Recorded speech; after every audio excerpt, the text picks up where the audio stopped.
Hello, my name is Jürgen Knödlseder. I'm working at IRAP in Toulouse, and I also work in the context of the Labo 1.5 initiative, which is an initiative that looks into environmental footprint assessments of research activities.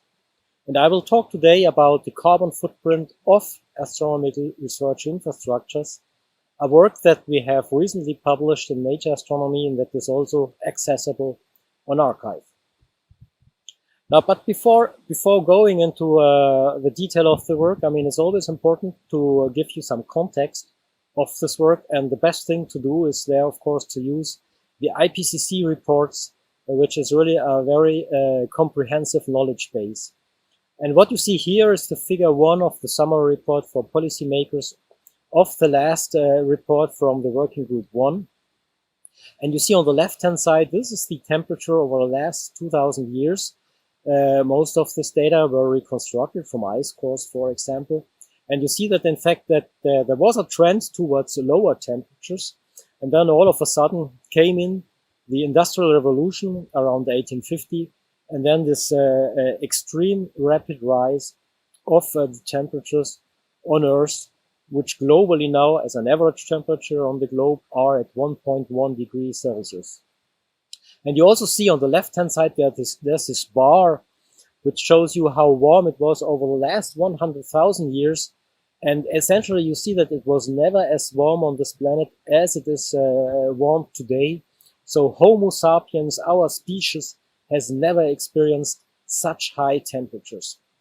And on the right-hand side, you see a zoom into this last 150 years. And the black line shows you the observed temperature, and then the bands, these are simulations. And the interesting thing in the simulations is you can switch off the humans. That was done here in this blue band. And if you switch off human activities, you see that basically the temperature would have stayed pretty stable. And if you switch back the humans on, this is the brown band, you see that the temperature raises. And that's why the IPCC says that 100% of the temperature increase of the global warming is related to human activities. And what strikes me personally a lot in this plot is that the takeoff of the temperatures somehow happened in the 1970s. And that's basically where I was born. And this illustrates just that how fast this global warming is. It's really everything that is really perceptible happened basically in my lifetime. Now, the IPCC also has assessed what will, how this may continue, and how this may continue depends, of course, critically on the socio-economic pathway humanity takes. And this, you see this on the left-hand side. These are projections for global warming on Earth. And the different colors are basically red is business as usual. So we don't really change a lot. And this gives you a very high temperature increase by the end of the century. Orange is basically if all pledges, climate pledges done by all the countries would be fulfilled, this would bring us on the orange track.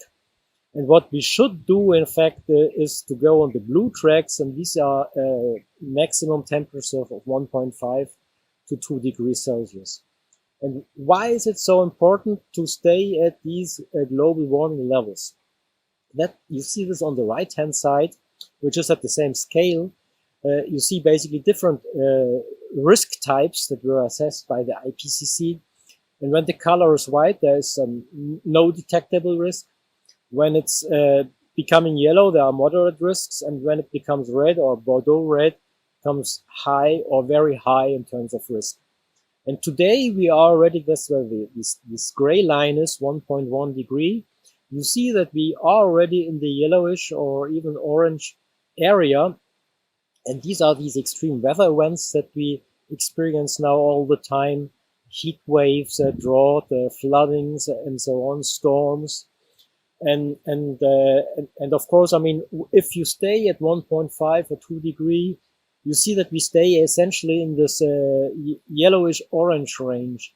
But if the temperature goes up to higher levels, then everything becomes red and nobody can really predict what will happen. But it's pretty obvious that the situation will be very, very complicated on Earth for humans. And now a third aspect I think that we always have to bear in mind is also the responsibilities. Not everybody on this planet has the same responsibilities. We always speak about what humans should do, but I mean, some humans do not emit a lot of CO2, and this you see this in this graph, where you have basically on the x-axis different regions of the Earth, and on the y-axis the carbon footprint, per capita carbon footprint of people living in these different regions. And then you have the size of the circles. This is the population, and that's the population was split into 10 deciles depending of the income of these populations. So when it's blue, it's low income, yellow is middle income, and red and brown or gray is high income. So what you see is, of course, those that have a higher income emit more CO2. That's a very well-known fact. And you see, and also, I mean, the share over the globe of the CO2 emission is not homogeneous. So those who emit most are in what is called the global north, the high-income countries, and the low-income countries, where eventually a lot of population also lives, is not emitting so much in terms per capita footprint. So we have to take this into account when we discuss carbon footprint reductions. And I come to this later. Now, given all this, these facts and this information, I mean, as many labs, also we at IRAP did make our carbon footprint assessment. That's a work that was recently put on archive, and there's also a summary article in Nature Astronomy about that. And what you see here is the breakdown of the footprint. So the total footprint that we assessed for 2019 was 7,418 tons of CO2 equivalents. And if we divide that by the number of astronomers working in our lab, this is 52 tons of CO2 equivalents per astronomer. And what is interesting, in fact, in this work is that we tried to make a comprehensive assessment, taking into account all possible sources of greenhouse gases for which we are responsible in our lab. And this includes for the first time the use of observational data, use of space telescopes and ground-based observatories, but also the purchase of goods and services. And then, of course, all other issues, all other sources that were already discussed in other works like professional traveling, but also heating and powering and so on. And you see that, in fact, from this graph, that the use of observational data, what is here highlighted by space telescopes and probes and ground-based observatories, is making a large fraction of our footprint here at IRAP. And I will explain you now how we made the estimate. So when I speak about research infrastructures in this presentation here, I speak about space telescopes and space probes we do on plasma science here in our lab, or planetary sciences, so also the rovers, for example, that are on Mars, and also ground-based observatories. So you may ask the question, why should astronomers in fact consider this footprint? So we use the Bilan carbon accounting method, and this method prescribes to include all sources for which our organization is responsible and on which also our activity depends. In fact, the question you have to ask is, will your activity be impacted if you remove a given source? And if, of course, if you remove the observatories from astronomy, astronomical research won't be possible anymore. But furthermore, the astronomers also have some responsibilities. I mean, astronomers invent research infrastructures and contribute to building and operating them. So there's a share in responsibilities. And also without astronomers, there won't be any astronomical research infrastructures. So it's obvious that we have to take them into account in a carbon footprint assessment. Now the method we use is the standard method for carbon footprint accounting. So what you do is, in fact, you define boundaries over which you estimate the carbon footprint. So we considered all research infrastructures used by astronomers in our lab in 2019, included scope 1, 2, and 3 emission, and included then the construction of the infrastructures, eventually the launch if it's a satellite, and the operations. And then we collected activity data. We used a monetary method, essentially a monetary method. So we collected mission cost, but we also, for satellites, we also used a method based on the weight of the satellite. So we collected payload weight data, and then we collected data for construction and operations. And then you need emission factors, and emission factors basically tell you how much CO2 equivalent are emitted per unit of activity data, so either per million euros spent or per kilogram of payload launched into orbit. Now, these emission factors we derived from existing carbon footprint estimates that exist in the literature.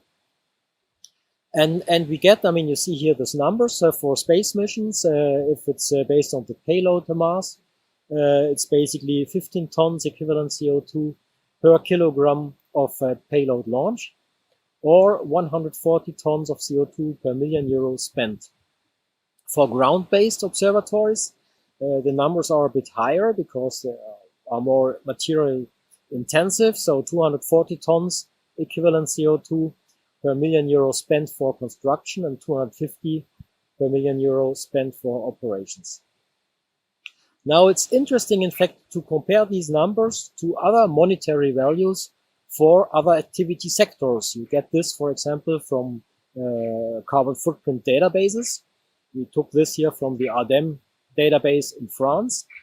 And you see, in fact, for example, insurance, banking, and advisory services has 110 tons CO2 equivalent per million euros, which is not so different from space missions.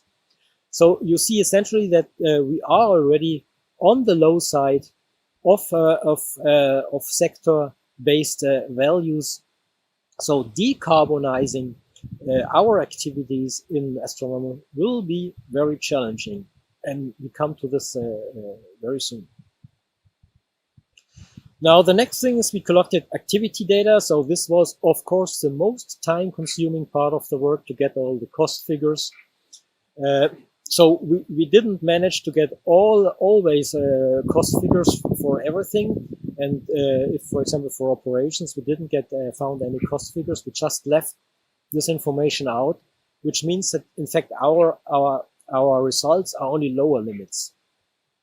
We also never included, or basically never included, extensions or upgrades. And finally, to have a common basis, we corrected all these cost data to 2019 economic conditions. And once we had this, we were able to compute results. So you don't look at this table. I mean, it's just to illustrate that we have for every infrastructure basically a carbon footprint estimate. So we have 85 research infrastructures that we assessed. And for an individual infrastructure, the results are pretty uncertain because these are monetary estimates. So we applied an uncertainty of 80%, which is in fact what is recommended by ADEME. This is the French environmental agency for these monetary estimates. And then we estimated the annual footprint by dividing the life cycle footprint of the mission by the lifetime of the mission or the observatory. Or if this mission was, for example, recently launched, we used 10 years as a minimal period. And now we can just aggregate results, basically summing over all these infrastructures. And that's what you get here, what you see here in this table. And what's very interesting is, as I said, we used for the space missions a cost-based estimate, so one based on the cost of the space mission and another estimate based on the mass of the payload. And these are completely different ways of estimating, but at the end, the results are not so different. What's maybe most interesting here is the annual carbon footprint here in the third column. So you see for the cost-based estimate, 366 kilotons per year, and for the mass-based estimate, 310 kilotons per year. So relatively close numbers. The ground-based estimates in our list have a lower annual footprint, but that's a bias from the activities in our lab, because we are a space science lab and we use more space missions in our scientific research than ground-based observatories. But if you sum this up, I mean, all the infrastructures that we use have an annual footprint of more than 500,000 tons of CO2 equivalent. And once we have done that, we recognize that, in fact, our list of 85 research infrastructures is, in fact, pretty long already. So we thought, okay, why not extrapolate the result to the world inventory of infrastructures? And the result of this extrapolation, you see it here. And essentially, it doubles the estimate we had before. So now the world inventory of astronomical research infrastructures is 1.28 million tons of CO2 equivalent per year. And when you divide that by the number of astronomers that exist in the world, we estimated this number to 30,000, then this gives you an average footprint. So just dividing the total annual footprint by the number of astronomers, an average footprint of 36.6 tons of CO2 per year. Okay, so let's summarize the situation. So if you look at the carbon footprint of an astronomer, you see that a big chunk comes from the research infrastructures. So these are the 36.6 tons I just mentioned. Then there's other stuff. In the case of our lab, purchase of goods and services, and also traveling, heating of the office building, and so on. And then eventually, I mean, astronomer has also a life outside of astronomy. So there's a lifestyle footprint. And so as a rough estimate, you can say a typical astronomer, it's an average, of course, not every astronomer has this number, but an average astronomer has a footprint of 60 tons of CO2 equivalent per year. Now, the question is, of course, what's our target? What's our target to meet the Paris Climate Agreement? And you can, of course, take different stances there. You can say, well, the typical carbon footprint of a human in 2050 should be 2 tons of CO2 equivalent.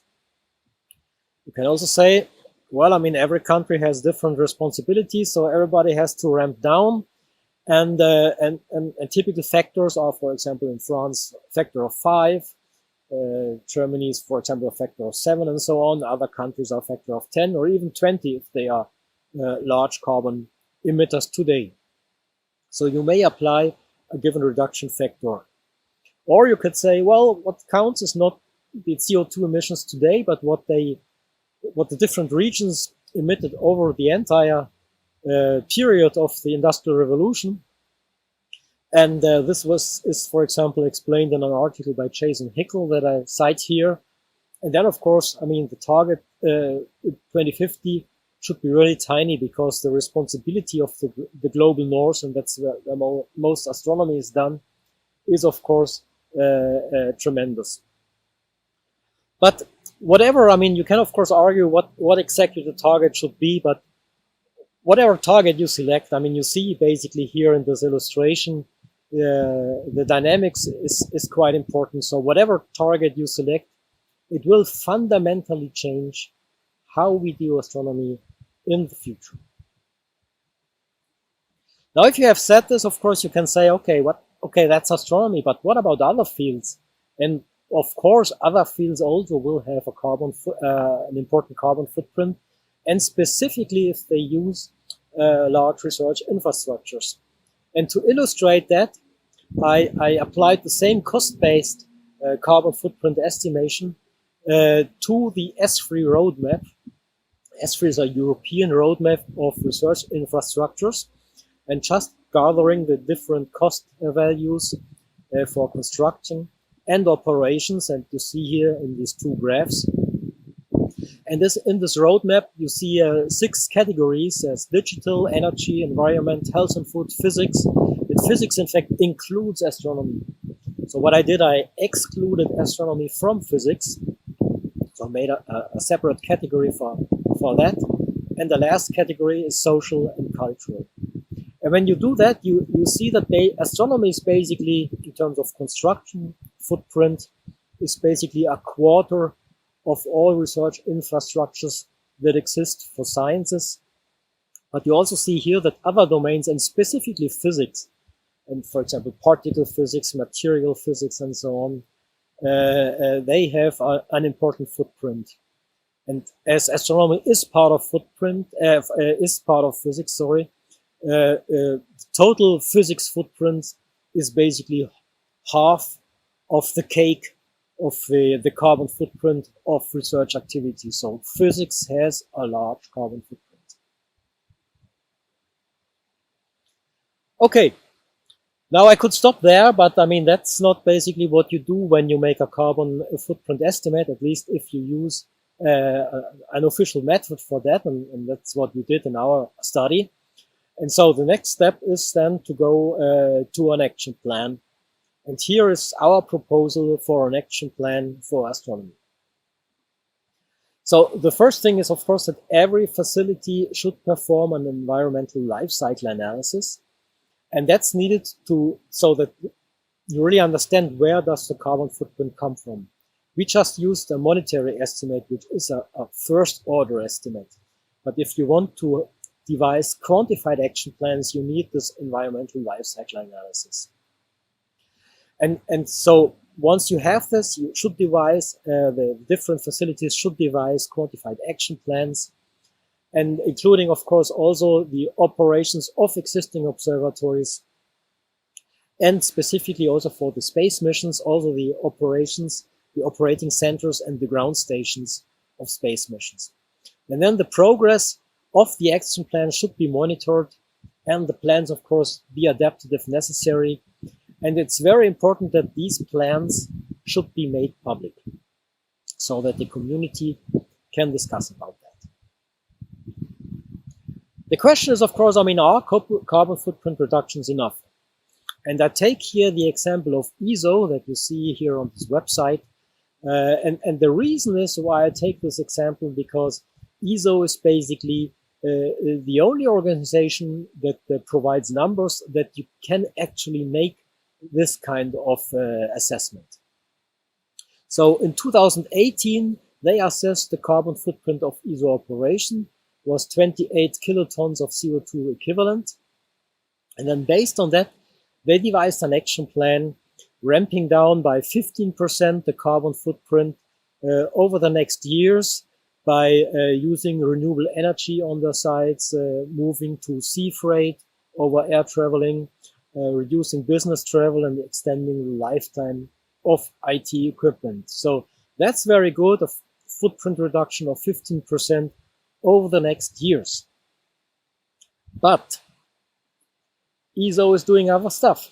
They build actually the ELT, and they also assessed the construction footprint of the ELT, and this is 63.7 kilotons of CO2 equivalent. And then in addition, of course, the ESO will operate ELT, and they didn't assess the footprint for that, but it's obvious that this will also add to the present numbers.